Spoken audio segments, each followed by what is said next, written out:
नमस्कार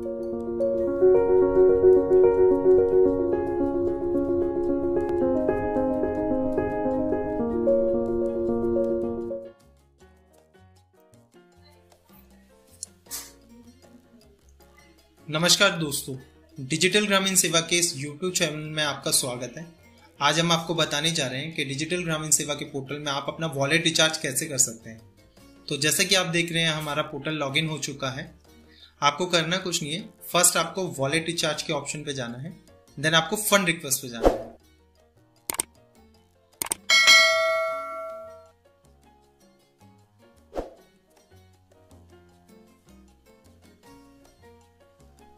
तो जैसा कि आप देख रहे हैं कि हमारा फंड रिक्वेस्ट का ऑप्शन ओपन हो चुका है। फर्स्ट आपको करना ये है कि आपको मिनिमम जो पेमेंट ऐड करनी होगी उसका अमाउंट है 1000 और ऊपर आप कितना भी कर सकते हैं। तो यहाँ पर आपको दिख रहा होगा HDFC बैंक की डिटेल्स है ये कंपनी की, इसमें आपको पेमेंट करनी होगी 1000 या 1000 से ऊपर। इसके अलावा आप नीचे आप और स्क्रॉल करेंगे माउस को तो नीचे आपको एक पेटीएम का QR कोड दिख रहा है प्लस UPI भीम कोड भी दिख रहा है। पेटीएम QR कोड पे आप फोन पे, गूगल पे, पेटीएम किसी से भी पेमेंट कर सकते हैं एंड इसके साथ साथ सेम आपको भीम UPI भी शो होगा। इस पे भी आप फोन पे, पेटीएम, गूगल पे किसी से भी पेमेंट कर सकते हैं। बट पेटीएम वाले QR कोड पे आपका 1000 ऐड होगा और भीम UPI पे एटलीस्ट 2000 रुपीज ऐड होगा। तो मान लीजिए आपने अपनी पेमेंट सक्सेसफुल कर दी है।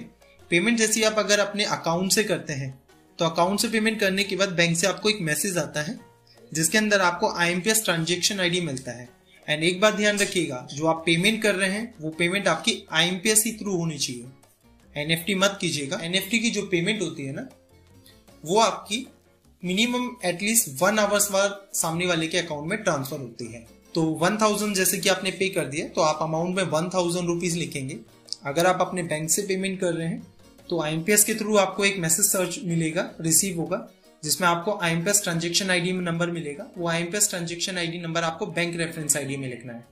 अगर आप अपने फोन पे, गूगल पे, पेटीएम से करते हैं तो फोन पे, गूगल पे, पेटीएम की हिस्ट्री में ना आपको UTR number, UPI reference ID number मिलेगा, जो कि आप बैंक रेफरेंस ID में लिख सकते हैं। इसके बाद आप अपना पेमेंट का मोड सिलेक्ट करेंगे। पेमेंट मोड में अगर आप अपने अकाउंट से कर रहे हैं तो IMPS, QR कोड से है तो QR कोड सिलेक्ट करना है। नेक्स्ट आपको बैंक के अंदर जिस बैंक में आप पेमेंट कर रहे हैं, मान लीजिए आप फर्स्ट बैंक में पेमेंट कर रहे हैं तो फर्स्ट HDFC का बैंक आप सिलेक्ट करेंगे। पेटीएम, फोन पे, QR कोड पे कर रहे हैं तो आप ये वाला ऑप्शन सिलेक्ट करेंगे। रिमार्क में आप अपने अकॉर्डिंग कोई भी फीस लिख सकते हैं कि प्लीज फंड मेरे वॉलेट में ऐड कर दिया जाए। और जो आप अटैचमेंट करेंगे वो आपको अपनी पेमेंट की स्क्रीनशॉट करना है। जैसे अगर आपको जो बैंक से मैसेज आया आप उसको अटैच कर सकते हैं। फोन पे, गूगल पे की हिस्ट्री में जाके आप अपने पेमेंट का स्क्रीनशॉट अटैच कर सकते हैं। स्क्रीनशॉट लेने के बाद आपको अटैच करना पड़ेगा। देन आप अपनी जैसे ही रिक्वेस्ट जनरेट करते हैं, रिक्वेस्ट जनरेट करने के 15 मिनट के अंदर आपका मनी आपके वॉलेट में ऐड हो जाता है। किसी कारणवश अगर आपका 10 मिनट के अंदर वॉलेट में पैसा नहीं आता है तो आप ये जो नेक्स्ट ऑप्शन आ रहा है फंड रिक्वेस्ट हिस्ट्री में जाएंगे।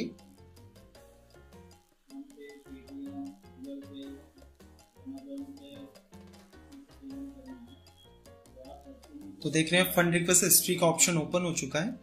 तो यहाँ पे जब आप फंड रिक्वेस्ट लगाएंगे ना तो वो रिक्वेस्ट आपको यहाँ पर शो होगी फंड रिक्वेस्ट हिस्ट्री में, जिसमें आपको आपका स्टेटस शो होगा। अगर स्टेटस पेंडिंग शो हो रहा है तो इसका मतलब यह है कि बैकएंड उसे वेरीफाई कर रहा है डिजिटल ग्रामीण सेवा का। बट अगर यहाँ पर रिजेक्ट आ जाता है तो रिजेक्ट होने के 100% जो चांसेस होते हैं ना, वो ट्रांजेक्शन ID नंबर, जो बैंक रेफरेंस ID नंबर वो लिख रहे हैं वो आपका गलत शो हो रहा है, इसी वजह से वो रिजेक्ट करते हैं। तो आप ये जरूर ध्यान